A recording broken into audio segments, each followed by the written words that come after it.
Okay. All right. Welcome, everybody. We'll call to order the planning board meeting for January 25, 2023. I have an alphabetical roll call attendance. Clark Brewer here. Tom Callahan is here. Amy Glassmeyer here. Deirdre Hobson here. Okay, good. We also have with us Lauren Lind, our town planner, and Carolyn Murray, our town council. And out there taking minutes is Angela Giso. So we only have one matter on for a hearing tonight. And because of a number of procedural issues, we have to start anew with a new public hearing. So Lauren, if you wouldn't mind reading the public notice, we'll get started with that. Certainly, thank you. Notice of public hearing, Cohasset Planning Board, pursuant to Massachusetts General Law, Chapter 40A and Section 300-12.4, 12.6, and 18 of the Cohasset zoning bylaws, the Planning Board will hold a virtual public hearing via Zoom, webinar ID 854-4399-8730, password 138970, on Wednesday, January 25th, 2023, at 6:30 p.m. on the application of Cassie Malatesta and the South Main Cohasset Venture LLC for a Village Business District special permit and site plan review for subject property shown on Cohasset Assessor's Map E5-18-3, otherwise known as 55 South Main Street. This public hearing is re-advertised for an application filed with the town clerk on June 8th, 2022, and initially reviewed in a now expired public hearing that opened on July 13th, 2022, and continued through November 2nd, 2022. The application is to raise the existing 2,125 square foot single-story structure to construct a proposed 3-story mixed-use structure having a footprint of 10,797 square feet of commercial space, retail space on the first floor, as well as second and third floor with 12 residential units. A copy of the application plans and accompanying documents are on file in the town clerk's office at Cohasset Town Hall, 41 Highland Avenue, Cohasset, Massachusetts, 02025. Monday, Wednesday, Thursday, 8:30 a.m. to 4:30 p.m., Tuesday, 8:30 a.m. to 7 p.m., and Friday, 8:30 a.m. to 1 p.m. Electronic copies of said application material can be obtained by contacting Planning and Zoning Director Lauren Lind via email at lind@cohassetma.org.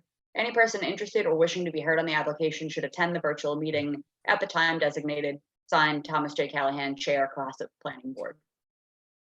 Okay, thank you, Lauren. I see that Chris is amongst the attendees, if you could let him in. And when you're set, if you could explain to the public how they can participate tonight. Absolutely. For members wishing to speak to this application, there will be a designated public comment period. We do ask that you use the Q&A function at the bottom of the screen to indicate either written comment or that you'd like to address the board. You will have to start all comments with your name and address, and we'll just remind you again, if you would like to address the board, we will promote you to use your microphone and camera, but we'll ask that you state your name and address for the record. Thank you. Okay, thank you, Lauren. All right, again, since we have to start this anew, I want to first start by not completely ignoring everything that we received before. So I'd like to start with a motion that everything that was submitted in the prior application be submitted into the record for this application. Someone second that, please. Second. Okay, roll call, all in favor? Clark Brewer, aye. Tom Callahan, aye. Amy Glassmeyer, aye. Deirdre Hobson, aye. Chris Flex, aye.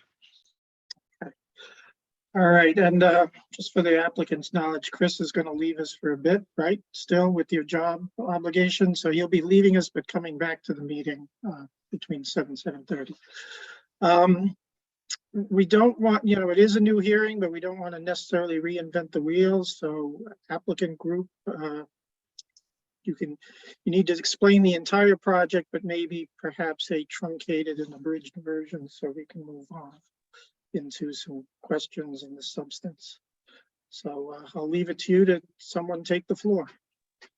Cassie, would you like to lead us off with a brief recitation?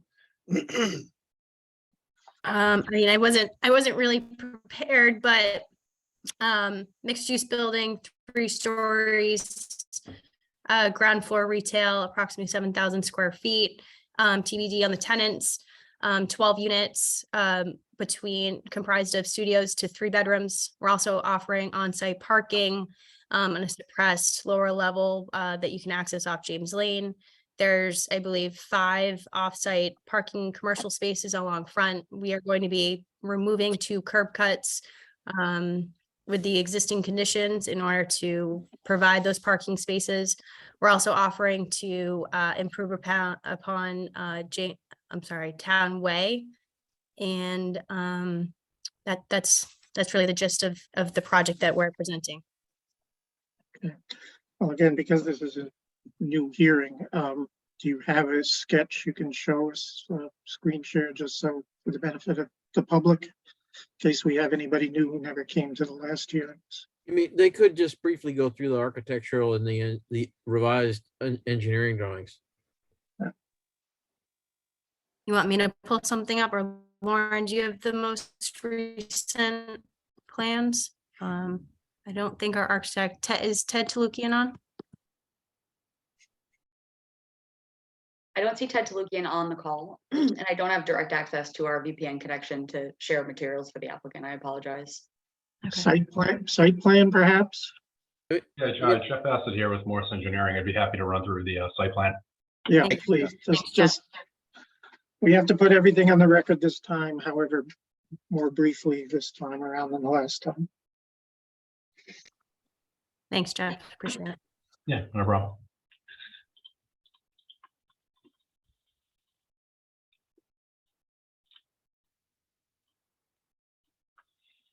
Okay, so this property, it's about 20,000 square feet in size. It's currently developed with mechanic repair center and a former gas station. And it's just about entirely paved. It's about 100% asphalt, either asphalt, concrete, or roof coverage. It has frontage on South Main Street to the east and parking lot way to the south, abutted by other developed commercial buildings on either side. And there is the James Brook culvert that runs over the corner of the property on the northerly side and then down South Main Street. What we're proposing is to demolish, all of the structures, remove all the asphalt on the property, and redevelop it with a mixed-use building. So this building, on the first floor, you have commercial space. I believe it's I won't say the square footage because I don't have it right in front of me, but commercial space on the first floor with parking in the rear. This portion of the parking is underneath the building with garage doors. And then you also have exterior parking spaces here, 5 additional. The second and third floors are residential, making up a total of 12 residential units. And we have parking. We are required to provide 1 parking space per residential unit. So that would be 12 parking spaces required. We're providing 18 on the property. And then we're also creating 3 additional parking spaces on the road currently they have 2 curb cuts, and we're closing off that curb cut, making it a sidewalk across the frontage and restriping it to get additional parking spaces there. The grading is, really just minor grading here and there to accommodate the new site and the parking. It'll be relatively flat sidewalk in the front. We're adding a sidewalk going up Parking Way, formerly James Lane, and reconfiguring that to make it a uniform width and even widen the road in that area. And in order to do that, the applicant will be granting the town an easement, being that green line, in order to have a public sidewalk. I think that really kind of goes over the site plans, and we have construction details as well. Lauren, Kevin's in the attendee list too, if you could bring him in. Thank you. What are can you get us the size range of the units? Because that's one of the criteria under the bylaw. The residential units. If Jeff has the architectural drawings or the most recent, or could go on the planning board's active applications website, he could just go through those plans and elevations quickly, or Cassie could describe them. Yeah, I don't have them in front of me. I'll grab them from the website. While he's grabbing from the website, you want me to show you the actual architectural drawings. I don't have the actual rooms, Clark, but I can certainly show you the exterior and the site if that's acceptable. Well, Yeah, the that's fine, John. I just, I, plans have the square footage on them. Yeah, no, I Mm. figured if Jeff could grab those, I can at least present the aesthetics look of it, if you will, from our presentation. I hope this was clear that we had to start this afresh. With perhaps a brief summary, but nevertheless a summary of the entire project. But yeah, go ahead and. I'm Sure, aware if that- I could have access, I can show you the aesthetics, if that's okay. Yeah, if you go to the town of Cohasset Planning Board and then active applications, it's right there. I was gonna say, if I could, can I have control to, or is that possible to show? Yeah, Lauren, can Wow. you can screen share.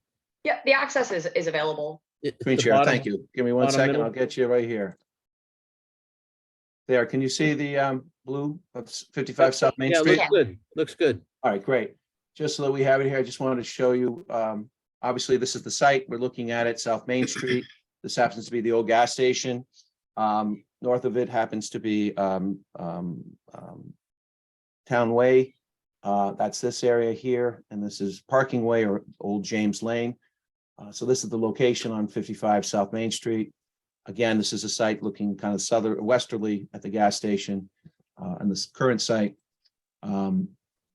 Obviously, this is kind of like a screenshot looking down of the current site as what we're looking at. This area up here represents the drainage easement through, I guess you could say, the James Brook drainage easement that goes down on South Main Street.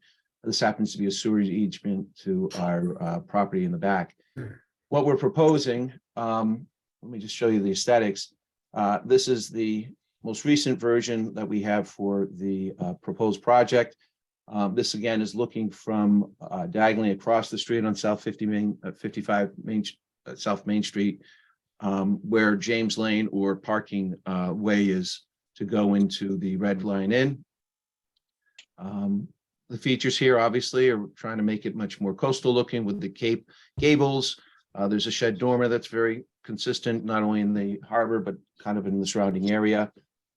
This is on the first floor is the potential retail and or potentially a restaurant with a little area where people can sit down and possibly eat if that's the type of business that would be there.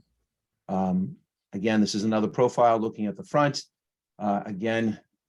Showing again more of the dormers at the top, the different type of styles. Currently, we have kind of the cottage look with the 2/4 on the top. The windows that are going to be on the second floor are more 6/1. And again, trees out front, parking lot's going to be out in front. Looking at another, this is a unique feature. This is where the drainage easement is coming. And so what we've done is created an area where pedestrians can get to and from Town Way. This is how we're going to improve the area going back to the parking lot. I know that one of the board members, Clark, I think it was you, had suggested changing the columns during the process to make it look more even balanced. And so this is one of the presentations heading in. Moving forward, again, this is another angle looking kind of westerly and a southwesterly angle, again, working our way around the building. And then towards the entrance to the apartments or the condos, whatever they may be. This again is a profile looking south on 55 South Main Street. Again, the improvements along the way, there will be parking here, trees, and expanded pedestrian walkways. Now, this is looking from, if you were in the parking lot walking towards South Main Street, this would be Town Way. Again, these are the area that we talked about where the drainage goes through in this area.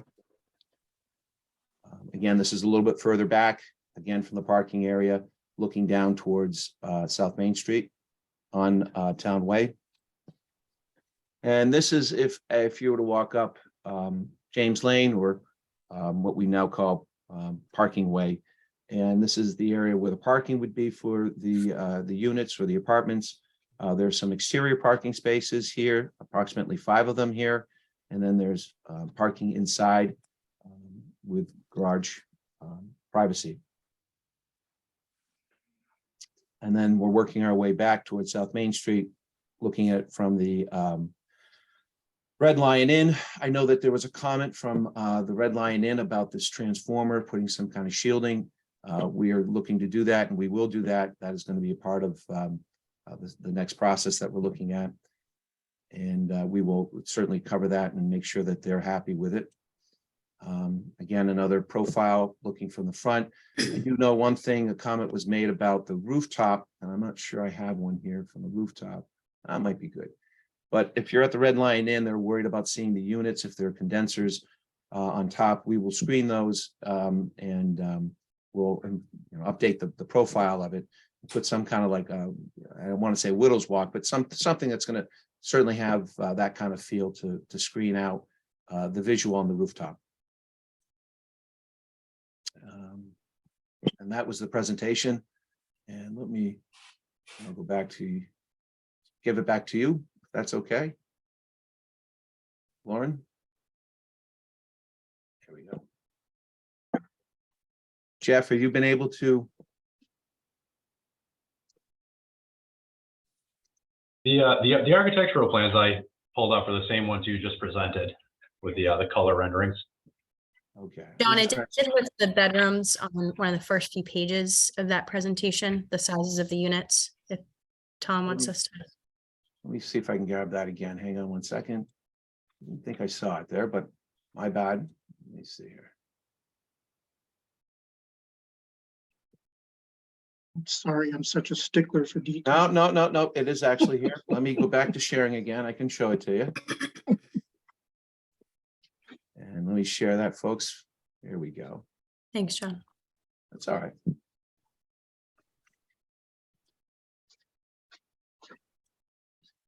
There we go. This is it. So of the 12 residential units, 2 are going to be 1-bedroom units. That's our proposal, 682 square feet to 946 square feet. 8 of them, 2-bedroom units, anywhere between 1,028 square feet to 1,449 square feet. And then 2 of the units are being proposed are 3-bedroom units between the sizes of 1,485 square feet to 1,497 square feet. Which is right. at 18 the- off-street residential parking. That's what I mentioned, the 5 here, and then there is some tandem underneath. We're required to have 12 spaces per section 7.12. You'd mentioned about the commercial unit A, I think square footage, it's 1,716 square feet. That would be the area that was on the directly northern side. That's the commercial area that I'm pointing here, commercial A. And then commercial unit B was 1,634 square feet. That's the area that would have that little plaza area as you go up parking way. There are 5 street parking commercial spots that are going to be placed out here. You can see where I have the cursor, 1, 2, 3, 4, and 5. That's being proposed. Obviously, one thing that we were talking about is the FAR. We're looking at 5% less than what's required, and that's the floor area ratio. I think that's important, and we meet the required setbacks, I think is what we're looking at. So anyway, is that helpful, Mr. Chair? Yes, it is. Thank you. No, thank you. It is for me. We'll see. All right. Are you guys finished with your presentation at the moment?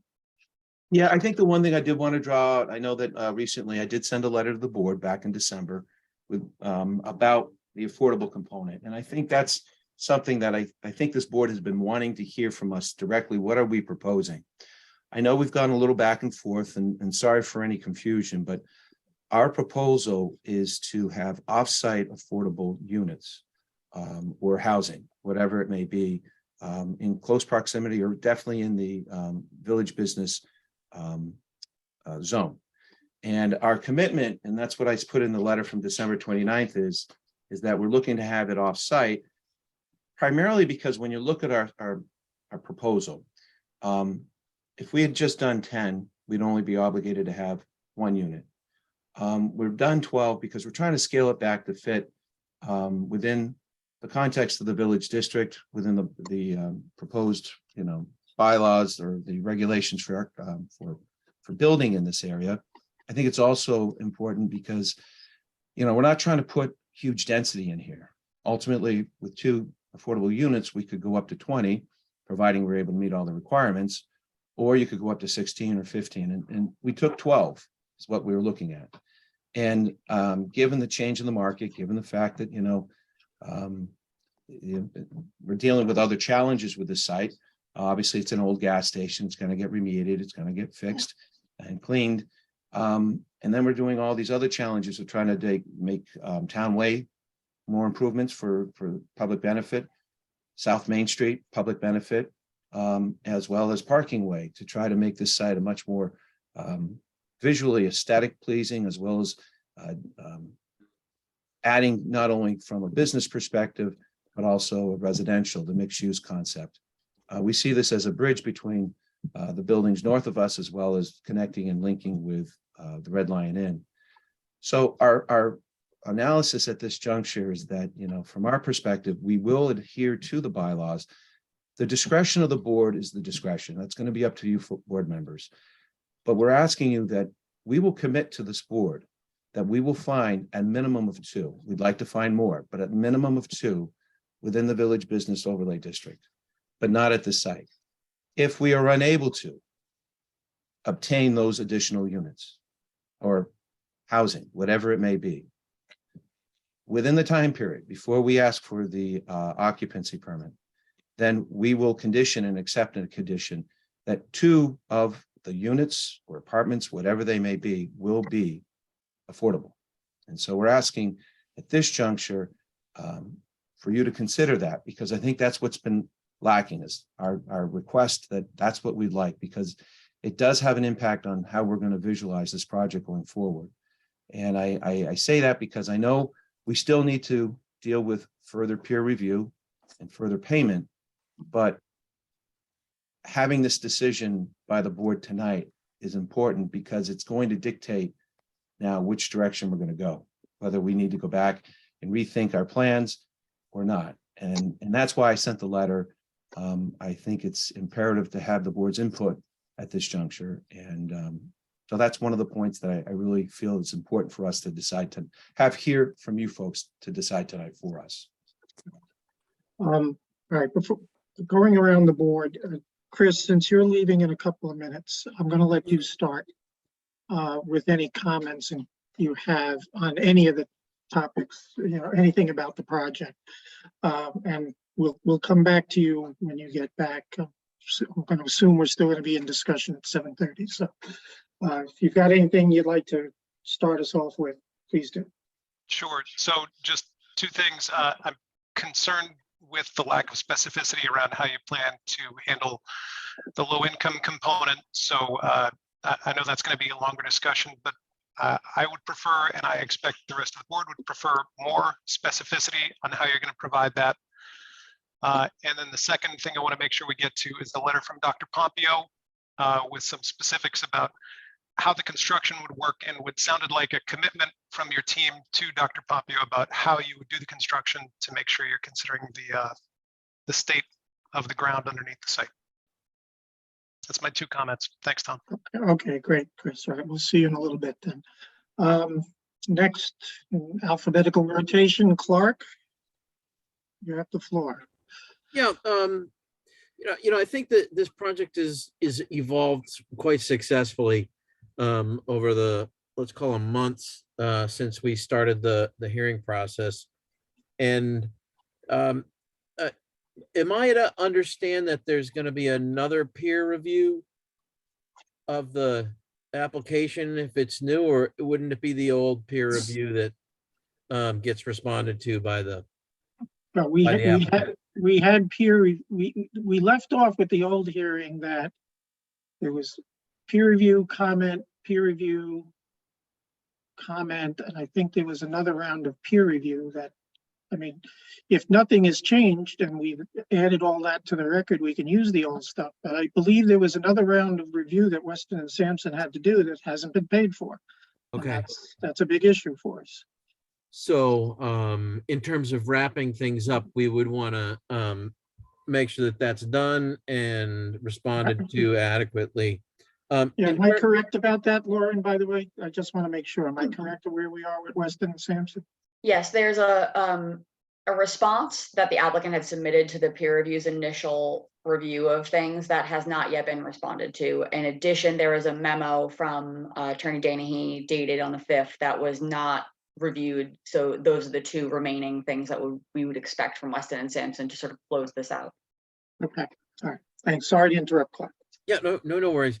I did read the applicant, Attorney Dennehy's letter, and he indicates, as he repeated, that they're gonna be screening the rooftop HVAC units and the transformer in some way, that it probably doesn't hurt to submit the details for that.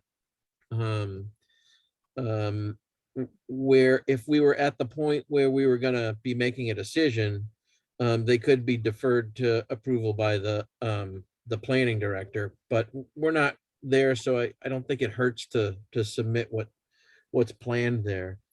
A couple of comments that I have made that were responded to, the columns along the walkway, I think makes sense from a visual perspective, that can be removed if there's work to the James Brook culvert, I guess it's called.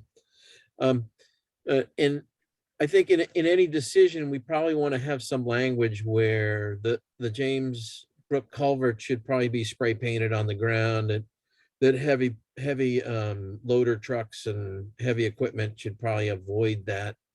I don't know from an engineering perspective what the limits of what's built is, but it certainly would be in the applicant's best interest to make sure that they and their subcontractors, they don't put a heavy crane pad right over the culvert, and it for some reason didn't stand up to its designed load capacity. So that could be handled with signage and spray paint and a program to inform subcontractors on site. I still think that the awning along the parking way is so close to the edge of the curb that a truck might hit it.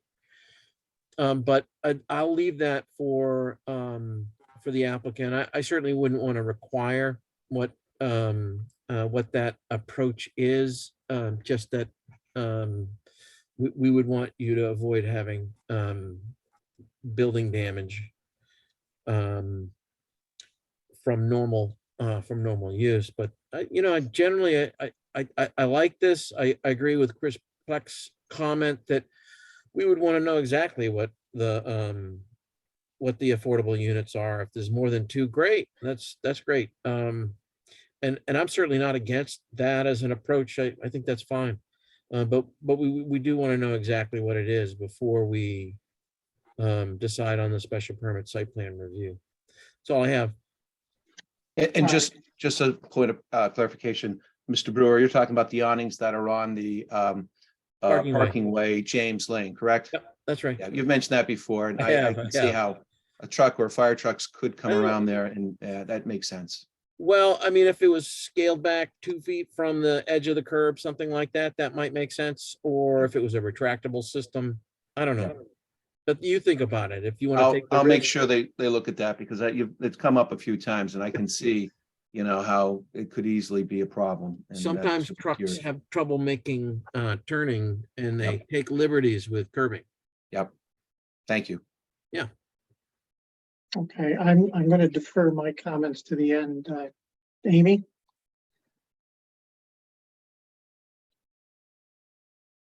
Amy, you're muted. muted. You're muted, Amy. Thank you for the comments that were previously made. I would like to discuss the letter that was received by the board and the town regarding the subsurface of the site. So my understanding is that the site is not consolidated underneath, that it was remediated in some way, but it is not solidified in such a manner that there could potentially be a situation in which there's a failure on one of the sides of when you go to put in the foundation. So that has just come up, and I'd like to hear from the applicant what they knew before, what they know now, and what they're thinking about, and how we will see that issue presented before us, and then also peer reviewed. And just for clarification, is this with the letter from Dr. Pompeo? Correct. Ms. Glassmeyer? Yeah. Yes. Yes, okay. Cassie, do you want to, or Jeff? Yes. Yeah, I can say on the latest site plans, we are calling out on sheet 3, proposed sheet pile bracing along the property line if necessary during construction. So that would be driven sheet piles to prevent any, any encroachment onto the neighbor's property during construction to hold up that grade. I think before you even get to that point, you're going to need to have a geotechnical analysis of the actual subsurface contents and to understand the full site, not just the neighbor who's raised the concern, but the entire site, because the material is unconsolidated, and it could shift. And it could shift in any number of ways. So you would really need to do a geotechnical analysis to ensure that that site is going to be stable. Oh, Amy, you're definitely correct. The geotechnical analysis would inform the structural drawings for the project. So it'll definitely happen. The concern that Mr. Pompeo had brought up was more concerned about his foundation and how can we protect that.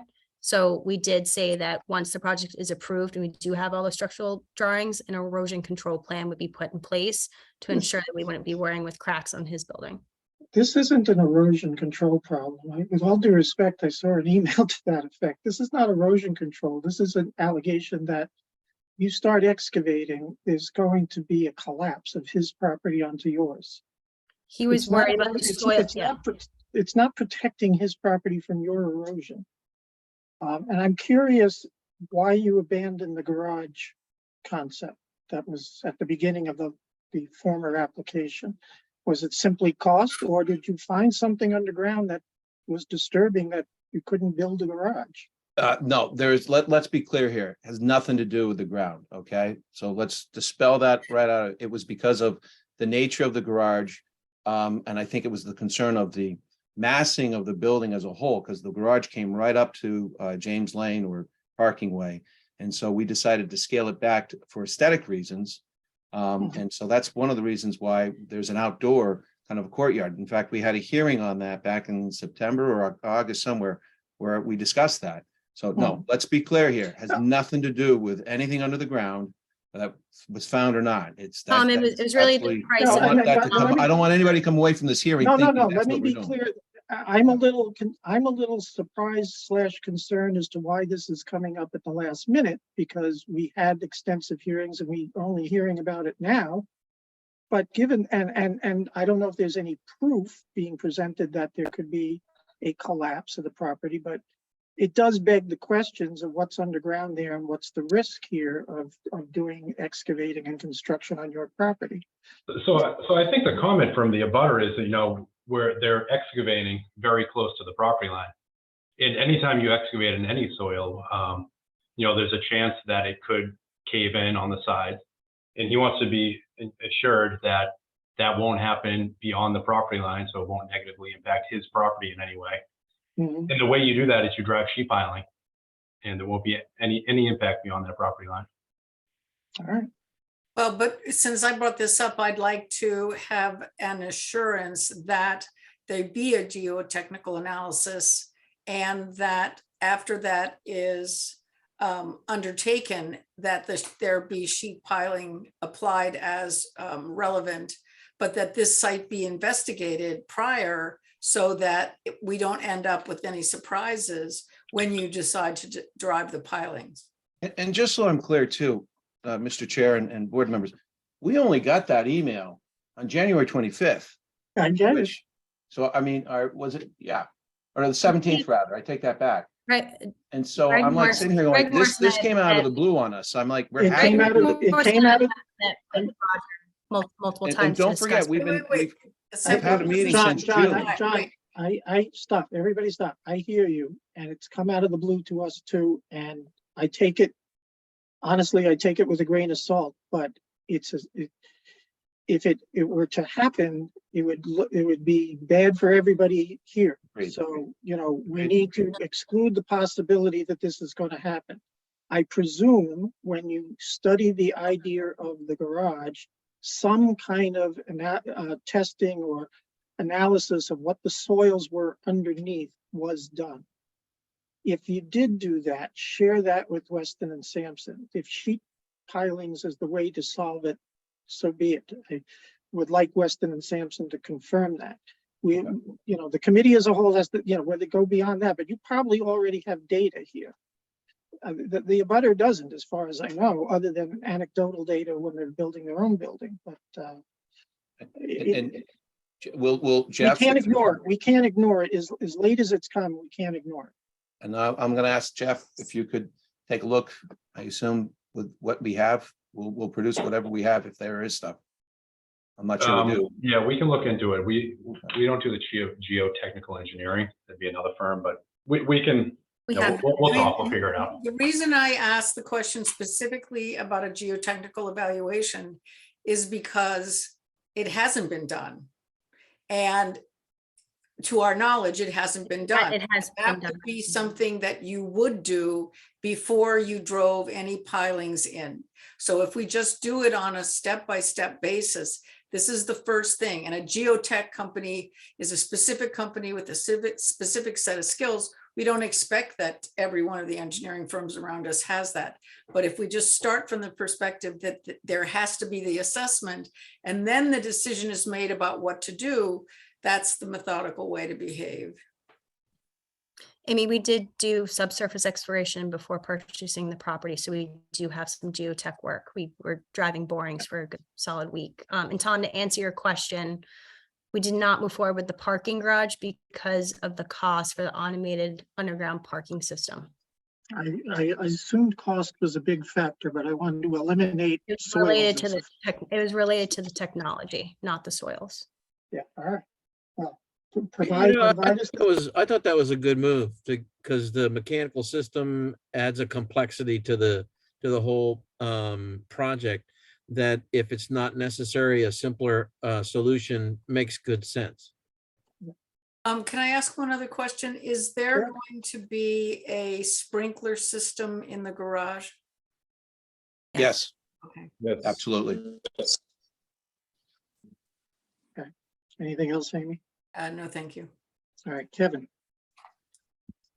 Hi, I'll just reiterate Chris's point that he brought up with regard to how a 2 units are guaranteed as a part of the approval process of this process, and I'm referring to 2 low-income housing units. I would just like to know what the mechanism is on that, and I suspect Tom will be trying to flesh out more details on how that would be assured. I've asked at previous meetings whether there are any environmental liabilities associated with this project that have not been closed out. And I've gotten answers that you had LSPs, that were going to be coming to the next meeting. I just heard from one of the applicants here that you've done environmental due diligence, which is certainly what would be expected of any work of this nature, but I haven't heard any specifics on it. Are there any environmental RTNs open as the Mass DEP identifies this site currently open?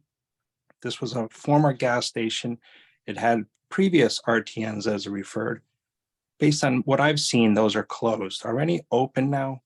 Do you anticipate any being open? based on the borings that you have done, which would probably extend beyond just a technical nature, but also from an environmental nature, whether you expect to encounter any type of contaminated soils or groundwater in this area. I'd really like to hear an answer on that. I've asked it in the past and I've not gotten anything with regard to information on that, and I don't see any in the written record. And that's my 2 points I'd like to bring up. Thank you. John, can the LSP, or well, whatever data that you know about the gas station, can that be brought forward? Yeah, and you know, to Kevin's point, he was actually going to be at our last meeting. You have to forgive me. It wasn't January 4th. It was the one before. I can't recall whether it was that meeting or the one of them, he had COVID. He is, you know, I didn't have him come tonight because obviously our point is to try to flesh out this affordable component, which is important to us. And just so that everybody's clear, it's not low income, okay? It's affordable housing. There's a big difference. But to your point, Kevin, I'll make sure he's here at our next meeting to go over this. And at this juncture, we are fully compliant. We've got to make sure that the site is completely clean. And obviously that's to the benefit of what we're doing. And that's where I was going to have him come answer the questions. I think in my letter that I submitted, we said we'll definitely have him come to answer any questions by peer review. Since we knew peer review wasn't going to be here, I didn't have him come tonight. So I can guarantee you he'll be at the next meeting to be able to answer any questions from you or from the Weston and Sampson. I commit to that. And I did before, but obviously that didn't happen tonight for the reason that we need to know where we're going with you. You know, even short of that, if there are no open environmental liabilities that are on the state's docket for this, and you state to that effect, you know, I'm comfortable with that. You know, the review is a public record with what's available, and I didn't see any. There were some past ones, but you know, I'd like to just know where it currently stands, whether you anticipate any others opening based on the due diligence and you guys heading forward, assuming approval with the project. And Kevin, I can't say that because I don't want to say one thing and then find out Understood. I'm wrong. And what I will Okay. do is this, I will put it into the record with a letter and I will have my, I don't want to say, oh yeah, there's nothing open and we're not going to have any problems. And then there's a problem. Fair enough, I'll and think that way. and something to that effect from your LSP or appropriate professional would be Perfect. appreciated. Yep. Thank you. Okay, is that it, Kevin? Yes, thanks. Thank you. Deirdre? Following everyone else and my fellow board members, my comments were, my notes were all pretty much in line with a lot of the things that have already been said. One, I'd like to see specifics on the affordable housing, where those units would be. What are we talking about? I think that that's very critical before we could make any kind of decision. I'd like us not to see ourselves in a position where, as you said, you are committed to having them in the existing structure that you're building. However, we just don't want to get to a point where that is the result for the project. And then my other pieces I would like to see on plans and drawings, as Mr. Brewer recommended. I'd like to see the HVAC screening as well as the transformer screening for the Red Lion. I'd like to see a perspective from the street, what that will look like, so that it aligns with the very nicely done New England design that has been presented to us. And then my only other issue is, and this is probably my own inability to completely understand, is it necessary? I'd like to see this a metal retaining wall on, if I'm correct, Jeff, please correct me, on your plans on page 3 of that retaining wall all around the structure. Does it have to say if necessary? Is that something we can say needs to be done, or does that have to wait for the geothermal, testing? And I think that's it, Tom, at this time. Okay, thank you, Dave. One thing, if I could, to Ms. Hobson's comments, I'll even go one step further. You said you wanted to see it from the streets, the screening. I think if we're on the street, you're never going to see, based on the angle. I think Okay. it's going to be more important is the abutter, Red So Lion. the Red Lion in. And I think Okay. that would be a better perspective, but we'll do Yep. both. Thank you. And I think we can eliminate that phrase if necessary in that critical area where they're digging along the property Yeah, line. I think it will make the abutters a little more comfortable that you are committed to protecting their properties too. Sure, absolutely. Thank you. All right, last but not least. I'm not, even though this is a new hearing, gives me a new opportunity, I'm not going to hammer the height issue again. We decided that last time. I'm not happy, but I will live with it. Thank you. But on the housing, for the benefit of Chris and Deirdre and Kevin, who were not participants in the Harbor decision, in the Harbor decision, we did allow the applicant there to develop units off-site. And part of the reason was that long-term, whether affordable units, when you get to the stages of assessments and repairs, do they mix well with very high-priced units? And the Harbor project is a different animal than what we see in the village and what we desired in the village when the village bylaw was developed. And what that applicant has done was to buy 4 perpetual units. They don't own the units. They didn't buy them, but they bought perpetual affordability for 4 units at a place in town. They did it rather quickly too. And the condition we set at the time was they had to have it all in line by the time they got occupancy permits. If not, they had to do their 3, they were required to do 3 units. They've given us 4. They had to do their 3 units on site. My first comment is that this isn't the Harbor project. And to automatically just think that because we accepted that solution for one project, it's the way to go for this project is the wrong assumption to make in my book. We have another project that's under construction in the village where we were required to have 2 units and we're getting 4 out of 14. I don't think it's an issue of it not being possible to do this with a small, relatively small number of units. The village bylaw was designed to create more, not state affordable, but just generic affordable units, smaller apartments that could either be downsizing options or starter home options for people in Cohasset. I'm a little concerned, John, during your presentation, you mentioned condos or apartments. I thought we were dealing with apartments, and you know that under the Affordable Housing Law 40B, we get a more benefit if they're all rentals. And so, for us to weigh the public benefit of accepting your proposal, we have to weigh that. But either way, I would like to know what the proposed price points are. And I'm a little taken aback that there's 3-bedroom units. I don't think that's what the village needs or the bylaw was designed to accommodate. We certainly do not need high-priced condos. That is not the objective of the village bylaw. And so, this is a different project and I'm not convinced that this should be done off-site. It's not what the intent of the bylaw was. And so, I need to be convinced further on that. And, you want to show me economics, fine, but you don't need a 3-bedroom unit and something else could be accommodated there. Tom, one of the issues with the 3-bedroom unit is potential impact on schools that I think everybody gets concerned about.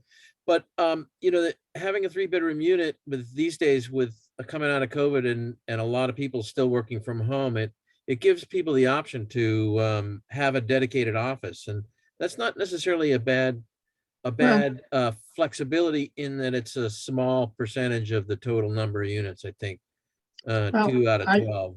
I hear what you're saying, but I also think, based on what I see recently, and I've been looking, at rentals in this town and condo prices in this town, high priced on either one of those is not what this community needs.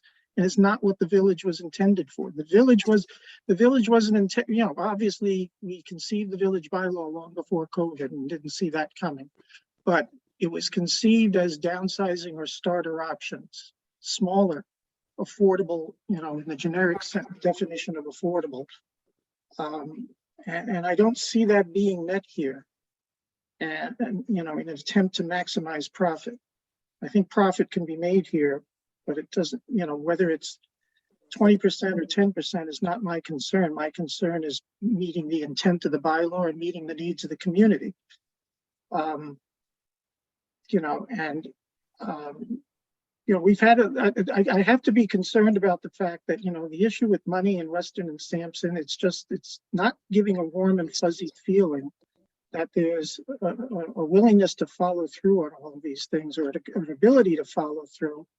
And if we got to the situation where you couldn't find units off site to develop, and you're forced to make 2 of these affordable, what's going to happen? Who knows? The whole financing of the project may collapse, and the project may collapse, and then we have an empty shell of a building. I don't want to see that happen. But you know, I'm giving you feedback. You want feedback, you know, and I'm just 1 vote out of the 4 or 5, the 5, and I'm just not comfortable that off-site is the right thing for this project in this location. It's not what the village bylaw. It's not the harbor project. It's a completely different animal. And if it's the intent here is then to just again put high-priced rentals or high-priced condos, I think that's going completely against what we'd like to see happen, or certainly what I'd like to see, and what in my own view, is the reason for the bylaw. So those are my thoughts, and you can respond now or later. I know we have a hand up with Amy. We have a few people in the audience I want to get to as well. But Amy, before I get to you, I'll just first give Lauren and/or Carolyn if they have anything to add here that we're missing or need to address. Thank you, Tom.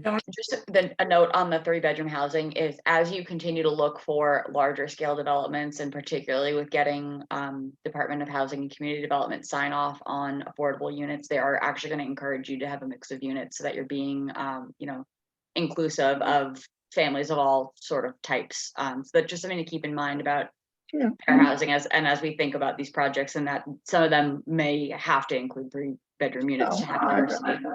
That's all. I can appreciate that, and when we develop what we're going to have to do on 3A to meet the new mandate, that's going to happen. But that's, you know, I have a problem with it in the village, because and they, you know, again, in 2007 we saw one thing, and now the world has changed somewhat.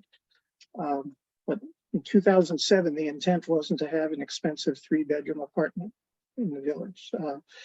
One point, Tom, I Carolyn, wanted to say is that you mentioned about leaving the structure in kind of like an open space, empty. If the proposal, the condition is that we either get 2 affordable units or housing within that village business district by the time we request for an occupancy permit. If we don't have it by the time we request it, the build out's done, because we're asking for the occupancy permit to be able to move people in. So we're not going to leave this thing in a financial mess. It's going to be built, and either it's on us to get those other units elsewhere, or they're going there. And then you run the risk of probably doing a lottery saying which new units are going to be affordable, 3, 2, or 1. That's something that maybe this board could actually condition and say, guess what? You might not get that expensive 3-bedroom unit, or you might not get that 2-bedroom. I mean, that's the condition that can ensure that we do what we're telling you we're going to do, and protects the board and protects the public for the fears that you think we might not do. But that's I realize that's just a thought. No, I know. And you're also those suggesting that these units would come within the village district. Well, what's in the village district right now?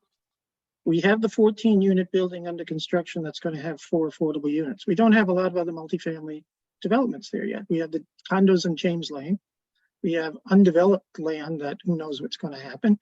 And we have small apartments over our existing stores on Main Street and some of the side streets, which are probably maybe not state affordable, but are probably more affordable, some of the more affordable units in town. And why would we take those away too?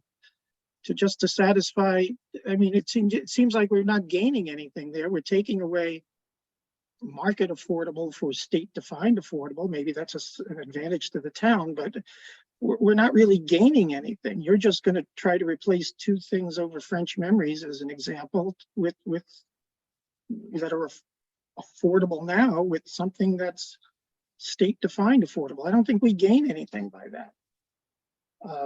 But I don't see you anyway, losing though, Tom. I mean, I understand what the concept is you want it in that area, but affordable housing is going to be in the town. Because every developer, when they go through 10% or whether you do it 40B, whatever it is, the vehicle, they have to provide it to the town. The town's going to get it. It's just, I guess, the issue is where. And if your concern, and I understand it, your opinion, it's valuable. You want it there. You want it downtown in that district. I understand that. But I'm saying it's not like you're losing it. The town's getting it. It's just a question of where is it going to be? And, I guess that's I mean, all you would be getting us is an existing apartment in the village, maybe doing what the Harbor Project did and buying perpetual affordable rent. But like, we're not gaining a new apartment, not gaining a new dwelling, and I just don't see the major gain for us. But I know Anyway. Glassmeyer had a comment, but just to add. yeah, I add know. to this, I think what we expect is that the affordable approach is figured out and presented before we vote on the special permit. Yep. Not I mean, I guess if the condition is you're gonna either apply, have the 2 units on site or present an alternative later, but that could railroad your project. And Yeah. I'd hate to have you leaving that to an uncertainty. Yeah. You definitely want to have a legitimate offer in on a property that. Clark, can- that's where I just wanted to speak up. We wouldn't be able to select and purchase a property before approvals. So I think that's a little bit of the sticky situation, right? No, and neither You're not did going to purchase it, but you can put it under agreement, right? neither did the Harbor Project, but again, the other financial issues we've had to face, I'm just a lot more nervous about your team than I was about that team, about being able to accomplish it in the end of the day. That's One thing- one of my Why concerns. is that, Tom?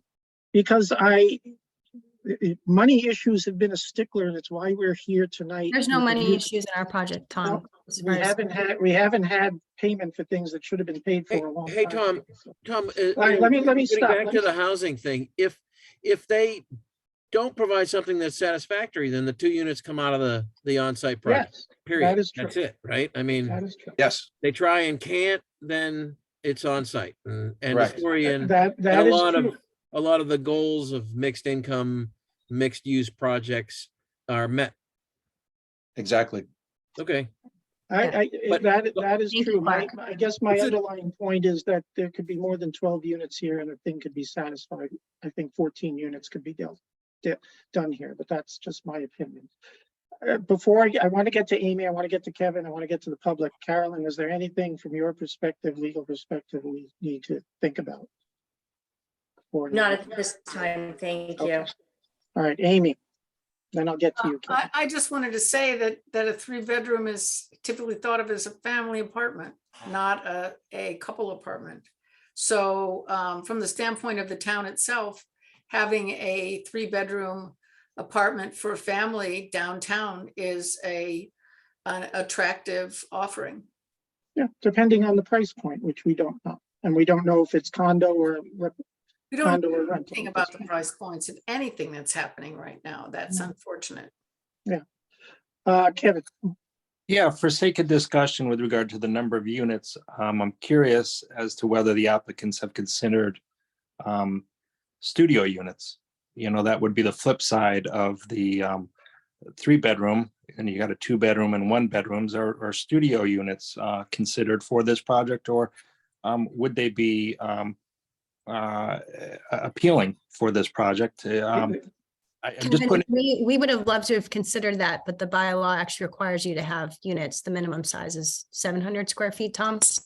700 or 750. And by the way, the Pleasant Street project is all closer to that lower end number than it is to the higher end number, which is why they're getting 14 units in there.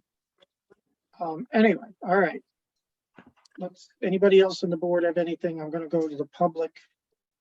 I don't see that Dr. Pompeo is here. Is anybody representing Dr. Pompeo out there? You know, we had the letter from the CHI or the Red Line, whatever was it. Does anybody from the Red Line wish to speak further about their letter that was submitted? If not, anybody else? Do we have anybody raising a hand, Laura? We don't. As a reminder for anyone who may have joined us, if you'd like, you can raise your hand or you can use the Q&A function to indicate that you'd like to address the board.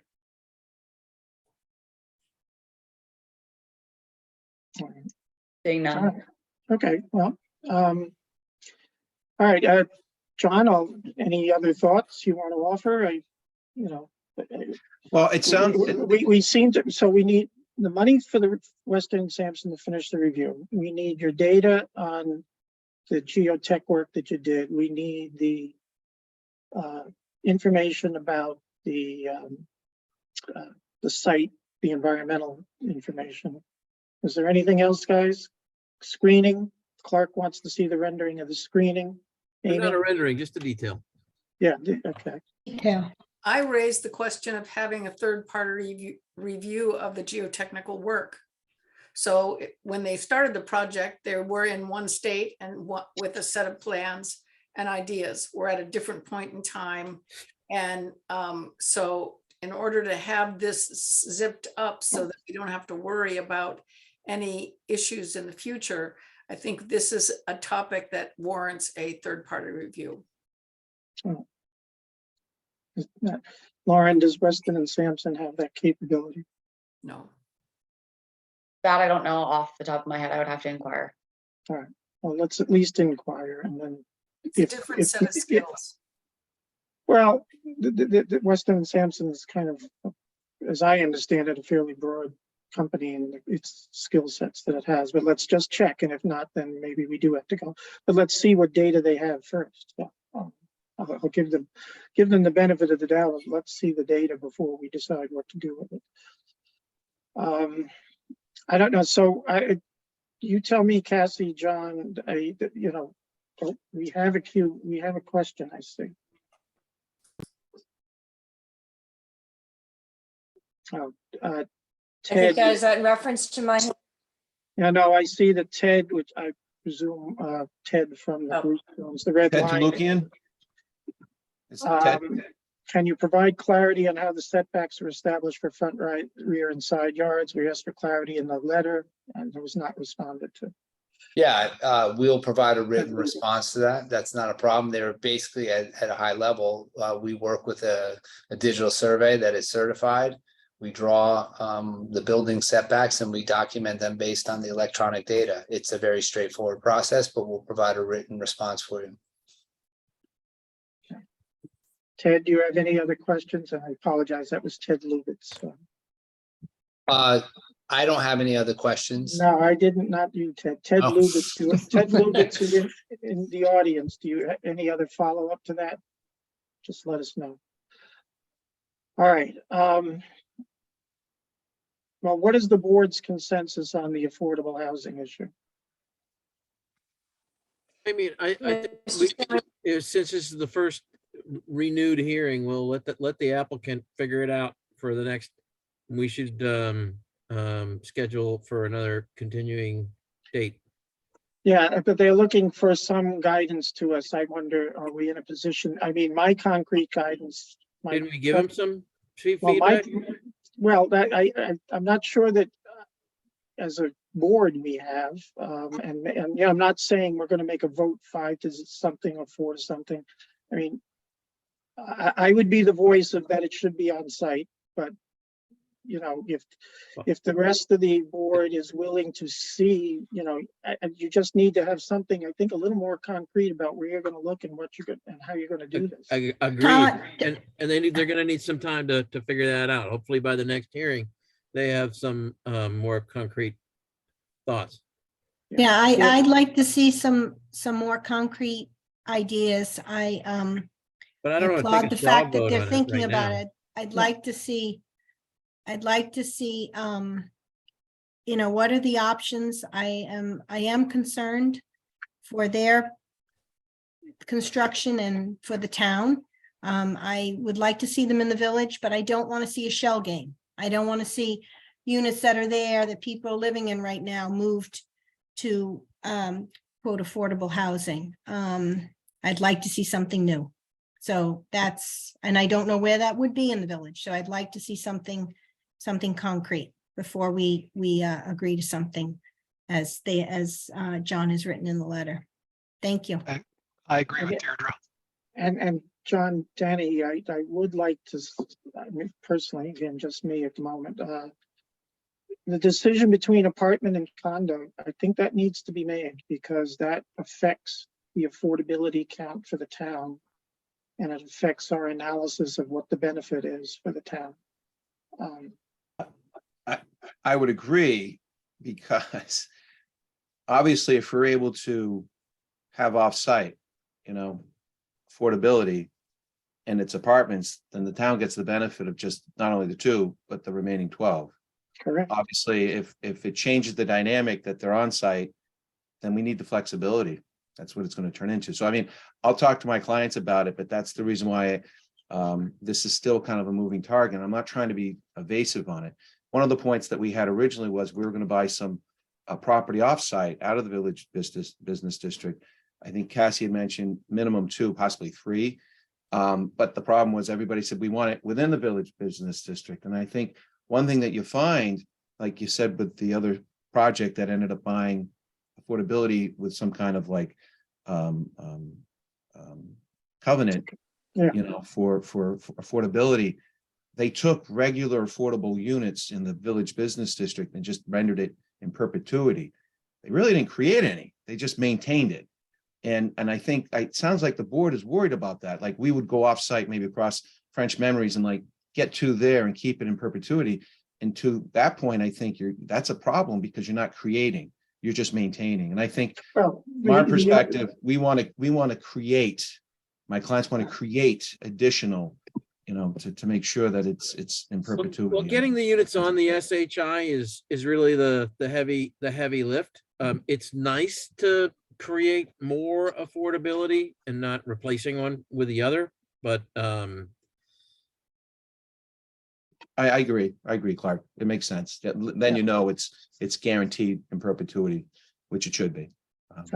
Anyway, that's where- and by the way, the ones that the Harbor Project got are outside the village, near the village, but outside the actual boundary of the district. But yes, and they took 4 units off the market from being market rental units and made them affordable units. And Our legal again, counsel has we comment. encourage that because the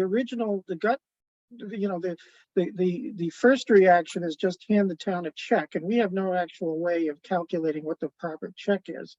So I think that's a lousy option. We encourage them to do that.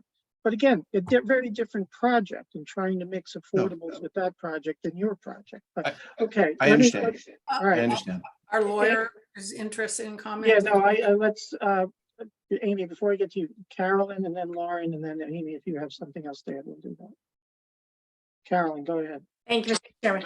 Just one point of clarification about the affordable units and the concern over condo versus apartment. You're correct that typically when all of the units are rental units, if 25% of those are dedicated for affordable, then we get to count 100% of the units towards the SHI.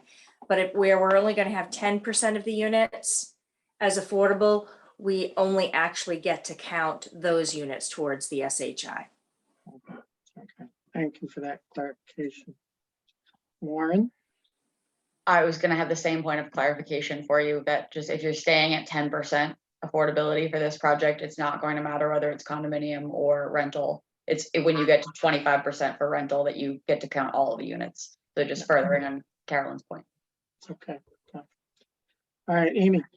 I just want to make a point that there are 2 potential units on Jerusalem Road that are looking for about $600,000 to build 2 affordable units. So that's not an unreasonable thing to be thinking about. It's an opportunity that's sitting right in front of us. Thank you, Amy. All right. I don't know if that's the guidance you were looking for, John, but Well, you know what? It's great to talk because it's important for us to hear the feedback. So I It's a tr- appreciate the it's a- comments. I really do. yeah, it's a tricky issue. I think that I'm still a little concerned. I think that we were hoping to come to tonight's meeting with better direction and creativity such that Amy put together, and I think that Clark said very valid points. But we're not in a position right now to do affordable housing on site. So affordability on site does not work for this existing design. So the question is, are we moving forward with the existing design and being creative collectively on what we're doing for offsite affordability? Or are we redesigning the project? That's really where we're at, and that's the direction I have to give to my team. It has nothing to do about not being able to pay. I think that was an unfair statement, Mr. Chair, but it has nothing to do with not being able to pay Weston and Sampson. It's about providing direction to my team so that we know a path forward. But I think the board's giving you direction, and it's up to you to find those units offsite. We're not in a position to select those units right now, Clark. The project is 2 years out Well, from. if you're asking the board to vote conditional, either you build it as is with 2 affordable units, or you come to the board later with an amended special permit if you happen to find those units elsewhere. You're saying your project doesn't work if the affordables are on site. So I'm It not does sure not. you're sort of in between a rock and a hard place here. Right, so another meeting just gives us another month to say the same exact thing when we come to you, and Right, that's. so- what I'm so finding you're difficult Why saying- doesn't it work? And Why you're, doesn't it so work? you're saying we won't find affordable units in the village or elsewhere to present to the board until after the board's voted on a special permit for the project. We've been doing due diligence and speaking to the right people of what opportunities could be. If you wanted us to present some ideas of what that could be, we're more than happy to do that. I can't, I mean, also like an empty promise of putting something under agreement and then falling back on that after, just because they said that I'd have something under agreement. That's not where I want to be. I want to have a very heartfelt conversation about it and get it right, and not just put something under agreement because I said that I would do that before board approvals. Anyone could do that. Well, but again, if you're saying we're not going to give you any specifics until you vote on the special permit with the units off-site, the board may or may not go for that. Well, in fairness, that's what we did with the harbor. But If Again, there's specifications of we want 2 bedrooms, or we want these to be fit for families, or we want them to be on Jerusalem, or we want them to be in the village, we can, speak to any type of parameters that are asked of us and try to make that happen. And if not, we definitely would do them on site, but the project does not work with affordables on site, unfortunately. I'm sorry to say that. I feel like we've been saying that, we've put it in our. you've been saying it without proof of that, that gives me any comfort that it's not going to work. Tom, Mr. Chair, all you have said is that you don't care if we make a profit on the project. That's all of you said of why. I know you're not going to do a project without a profit. It's a question about a profit A or profit B. Well, And we're that not is- the that is not business the- of the concern of the bo- the rewarding concern- profit on projects, Tom. Yeah. I'm That's not our sorry. job. Well, it's not our job to be you. concerned about it either.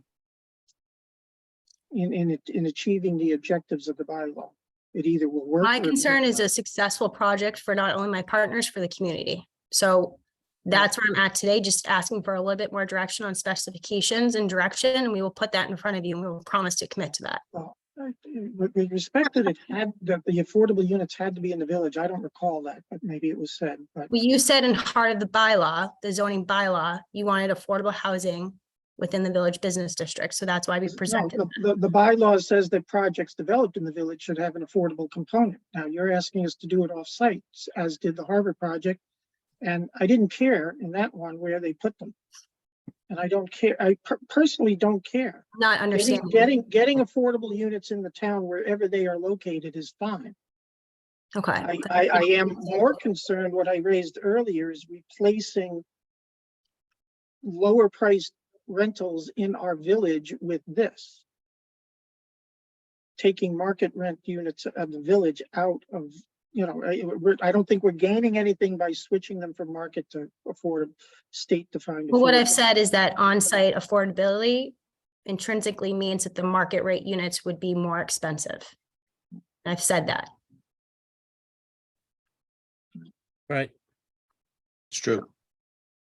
I know that to be true, but But when rent, trying to make rents this a successful project. rents here in the mid to high 2000s, that's not what this community needs. Yeah, but Tom, So, again, I know you're talking prices, but again, we're trying to, that's why I sent the letter to say, look, we're making a commitment. Either we find it elsewhere, which is why I wanted the board to kind of give us that that kind of like, what's your insight? Will you agree to that? Because if we don't, we're putting them on site. The onus is on us. And that's why, been trying to say, either we're going to do one or the other. We're going to satisfy the bylaws. The discretion's there for the board members to determine it can be offsite. And that's really what we're looking for. And because otherwise, to Cassie's point, we are spinning our wheels. And I think, They've if we been get told that it's insight now, then Pencils we'll have down a until we change understand project what the and- direction is. It's pencils down.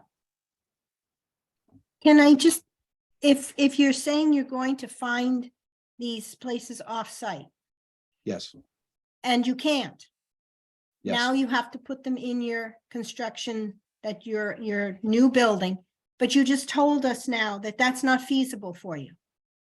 So you're Today- gonna take a hit then? I'm At just that trying to point, figure out, yeah, in 2 years' time, we would have to take a hit. Yes, you would take a hit. We we would have to. And what does that mean to the village? And what does that mean to the construction and to the building itself, which now sits there? Do you have to sell it? Can you maintain it? Does it start to look dilapidated? What does No, that mean we for the have to- village? We would have to restructure the financing to appease our partners and profits, and it would change the outcome of the project. It wouldn't change the community or what it meant for the building. It'd be more of a direction and strategy for our exit. That's what it would mean. It's going to be built by then. It's not like we're waiting for a building permit to start the construction. This is at the end where you say, we've just completed it. Can we now start selling these units? Can we get the occupancy permit? So it's the back end that you're looking at, not the front end. So the fear of like, oh, it's going to be dilapidated or anything, it's not. The building's going to be completed, and it's going to be on us to make sure that we get that offsite housing. And if we don't, It would mean that we change the market rate unit pricing. The market rate units would have to be more expensive to offset the affordables on site. I just would like to chime in from the board's perspective. I want to make sure we're not thinking about approving something, or you're not asking us to approve something without sufficient clarity on what it is we'd be approving. So if your proposal is to create new affordable income units somewhere else in the town, give us some more parameters around what that's going to look like. And I think from my perspective, I can't speak for the whole board, we may be comfortable voting on that, but I'm just not clear at the moment what we would be voting on in terms of an affordable housing option from your perspective.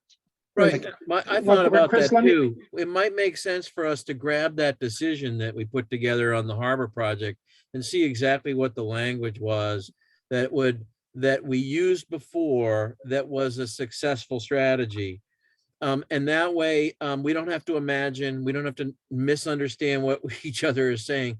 We have something specific, and if the board can read that, understand it, and the applicant can read that and understand it and move forward on this issue, I think that makes sense. I don't really want to spin our wheels at any more meetings on Clark, this. if I understand correctly, though, that ended up not being net additive?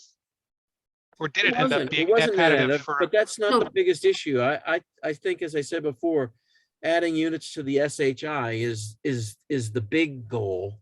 There may be other goals. As long as it's not a related- shell game that gets us there. Well, Yeah, Chris, again, maybe you have gone. Having units that are off the SHI and putting them on the SHI. Yes, it's not diversifying or adding to the quote, little case A and big case A affordable housing. But you know, we can't be all things to all people in every project. Yeah, and again, I'll just repeat, in the harbor, we had no more information about what they were gonna do when we permitted the project than they are giving us tonight. In their defense, they can't come up, unless they have something under agreement right now, or a solid covenant that they've agreed with a property owner right this moment, they can't predict that, and I understand that. Yeah, let's And grab so- that and so language we and said, distribute by it. right, by the time, in that project, by the time they had occupants, applying for occupancy permits, if it wasn't done, they had to make 3 of their units affordable. Now, I think we can do that. We did it before. I don't like the precedent for a village project, but we could do it. And I think it would be within our power to dictate which units are gonna be the 2 affordables if we have to go that route. I don't think it should be 2 1-bedrooms. It shouldn't, we should dictate that. If that's the consensus of the board, I'm okay with it. I mean, I seem to be the only one hard set on them being in the project, and that's fine. Tom, DHCD has guidelines for the diversity of units as a part of. Yes, I know that, and I think we you're can good. dictate, we You're can good on that. dictate that in a decision, but it really is no different than the harbor one. They happened to come up with a solution fairly quickly, even before they started demolition, much less get to the point. Okay, They didn't take again- us to the end line. of Again, let's occupancy. model our thinking on that precedent and Yeah. distribute it Yeah, to it's the just a board and the question of being applicant. able, it's a question of being able to pull it off. But if we, they're I going think to that have, comes later. First thing is everyone understands and feel comfortable with the approach. yeah, all right, Amy, one more comment? I just want to, I feel like we've got 2 separate issues on the table. One is, what will we be willing to accept regarding what type of affordable housing and where? And the second is the remaining residual issues which are not resolved with regard to the existing site and any details associated with the final plans. And so if we were to say in principle that we agreed that we could apply the practice that we did at the harbor in the context of the village, that still doesn't give us the ability to necessarily close the hearing. No, we're not closing the hearing Okay, tonight. I just want. Yeah, no, those other issues are gonna be dealt with at our next meeting. Okay. Yes. okay. We're not forgetting, we're not But it would- forgetting. We're gonna it would continue. It would provide assurance for, to wrap up the report with Weston and Sampson and feel confident enough with the current design that we can continue these conversations. That's what we're asking for tonight. Correct. What's the board's pleasure? If the 5, 6 of us are ready to go forward with what we did with the harbor. I am not. Well, I'd like to confirm the language so that everybody has a chance to read it and understand it before I we, agree with Claude. before we weigh in on it. I just say we continue to vote to continue this hearing. And this item would be one of them. We would have the background and the documents necessary for us all to be informed Right. about exactly what we said at the time, because I think we went around 3 or 4 times around this very specific issue. So we don't, Right. I That's agree. right. with you. We could all read it ahead of time.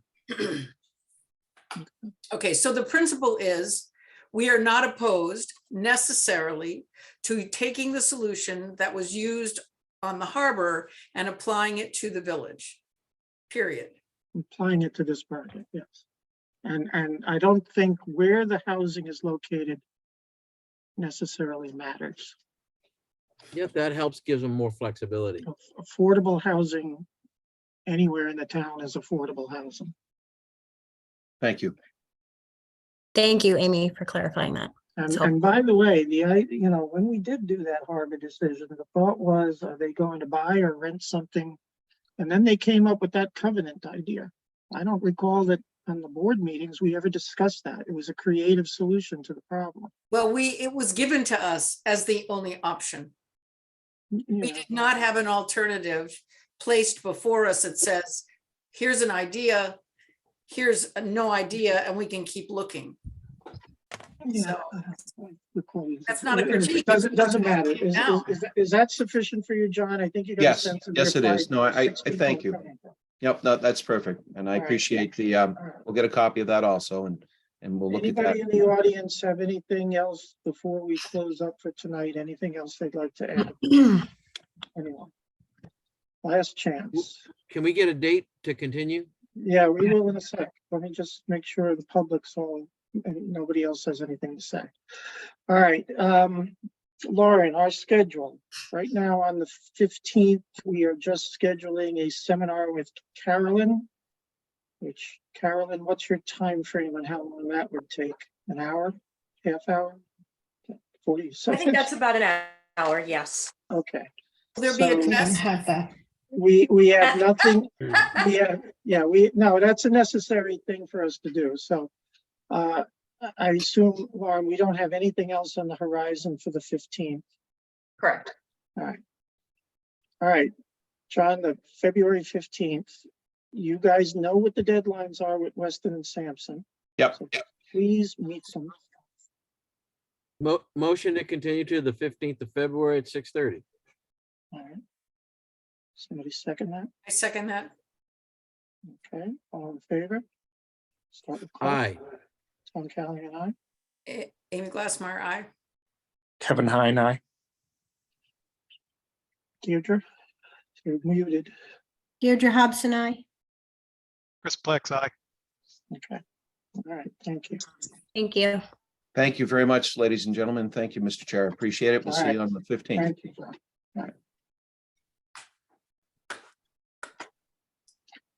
All right.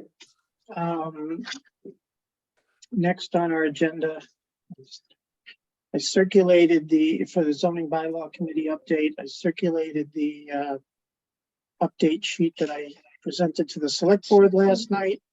I won't go over it point by point. We're teeing up at least 9 articles for the spring. How'd it go with the selectmen? There were a couple of questions, and a couple of the questions wanted to get into the weeds about the single lot exemption. You know, I was given instructions to be brief, and you get into the single lot exemption, it's hard to be brief, but that's, I think we know that of the articles that are coming in the spring, that's where a lot of focus is going to be. But we talked too about the publicity and what we need to do to make sure the word is out, and making sure that town meeting is as informed about these as possible, for those who are going to show up on May 1st. We are going to roll out the articles in one session. Originally it was going to be 2, but there's too many forums going on in town next week. So on Monday, the 27th of February, we will do a slideshow presentation and roll out the articles to the public for comment and feedback. It'll be different from town meeting in the sense that we just won't have a vote up or down on it. And hopefully we'll get some meaningful reaction to it.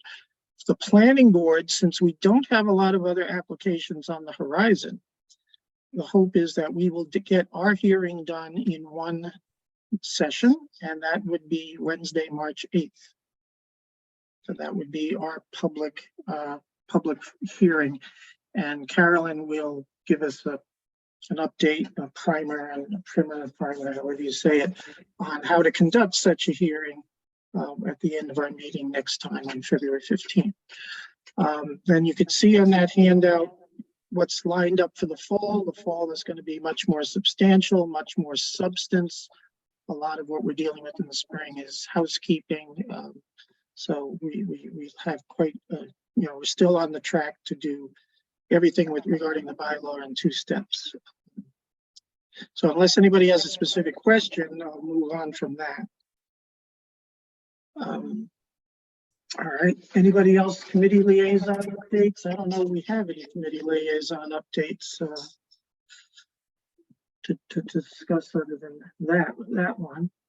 Lauren, planning director.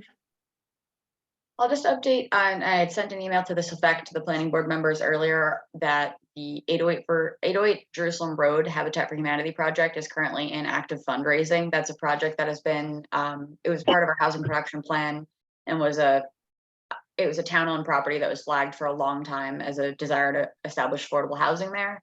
They're now almost in the next couple of months, we can anticipate once they get to their fundraising levels, that they'll be breaking ground and that we'll see, you know, actually our first home ownership units for the affordable housing for our SHI anyway on the roll. So that'll be really exciting. And there will be an annual, South Shore Habitat for Humanity does an annual sort of gala fundraising event.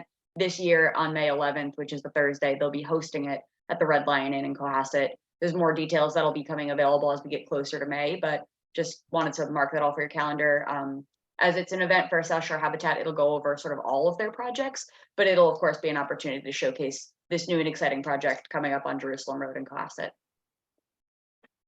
Hey, I haven't seen what's planned. Are there drawings or anything? There are, yes, yes. Could you Actually, just give you? there's a Welcome presentation. Yep, there's a presentation circulated from that was given to the Affordable Housing Steering Committee on December 13th, I think it was, of this Yeah. past year. Right. And that shows sort of the plans. It's 2 homeownership units that are located Good. at the site of that previously Good. burned down building. Yep, but I'm glad there's more than one. It's a tight site, though. Yeah. Yeah. But yeah, if you could distribute those to the Right planning around board, there. just so. Certainly. Speaking of Okay, that great. area, speaking of that end of town, what happened to, wasn't at one point the Greek church going to be sold and proposed for housing? And is it back to being a church? It's never been shifted from being a The church. church. Yeah, it's a Okay. church No, town. yeah, I thought I remember that a long, long time ago. That was an idea. All right, Carolyn, you have anything to enlighten us with on the law? I do not. I'll save it for the meeting on the 15th. Yes, and I hope Judge Cutler's been, you know, we've been having a very good working relationship with her on the bylaw committee. Good. So big help. And, you know, again, on the bylaw committee, as soon as Judge Cutler has all the warrant articles language buttoned up, they will all be on the zoning bylaw committee page, maybe on the planning board page. We create a link to them as well. And, you know, other means of distributing them too. We will, you know, again, we don't have a lot of permitting work going on. So you can also anticipate that in March, we will have a hearing about a new regulations. Part of one of the objectives of the bylaw reform is to move application kind of materials out. And that's going to be one of the warrant articles, and we should have that regulation in effect before the town meeting. So probably the second meeting in March will be a good time to conduct that hearing. And the draft of what it would include will be distributed shortly, so everybody can take a look at it. Anybody got anything else not anticipated within 48 hours? Nope. All right, and we have 2 sets of minutes, Lauren. You do, yes. Let me double check those dates for you. And thank you, 9/7. Angela, for your work. on 9/7 this. and 11/2. Yes, thank you.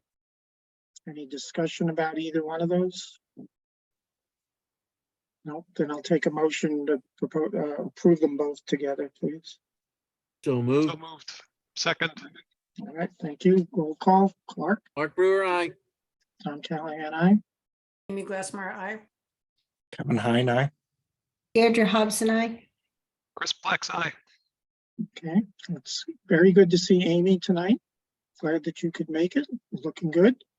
I love your background, Deirdre. You must share that background for your screen. Oh, I want one of those. By the way, The only thing that gets me through the winter. one of the Blurry, I got the one of the blur. select board members mentioned that I guess we're getting closer to the return to live meetings. I think the legislature has to take some action this spring. And, you know, if we get to that point, I hope that we can get a room where we can do the hybrid model. But just a heads up that the days of wearing sweatpants and fuzzy slippers outside. No deodorant. Those are over. Well, thank you for sharing that, Clark. Too much. Just kidding. I wear deodorant. Just kidding. All right, then Tom, I'll take it. Not to Yeah, extend the Chris. meeting too much, but the hybrid meeting would be especially useful for those of us with kids. Just by way of example, my wife is currently in Baltimore, so I wouldn't be at the meeting if not for at least a hybrid option. Yeah, no, that's good to know because, and then the select board last night conducted their meeting in the small meeting room in the meeting room in the library. And that would be a great spot, except if we had a particular hearing that's going to have a large crowd, then we would need Wilcott Commons. But I think the days of us returning to the basement at Town Hall are over. I would not approve that. Oh, God, no, I'm gonna come up with another disease. Yeah. Keeps the meeting short. It's cold down there. Right, no, but the problem is, I guess we only have limited facilities that can entertain the hybrid function, so. But I guess that's coming sooner rather than later, from what I understand, so. All right, Good. motion to adjourn, please. So moved. Second. All right, all in favor? Aye. Aye. Aye. It's unanimous. Unanimous, thank you all. We'll see you next time. All right. Good Thank night. you. Good night. Good night. everyone.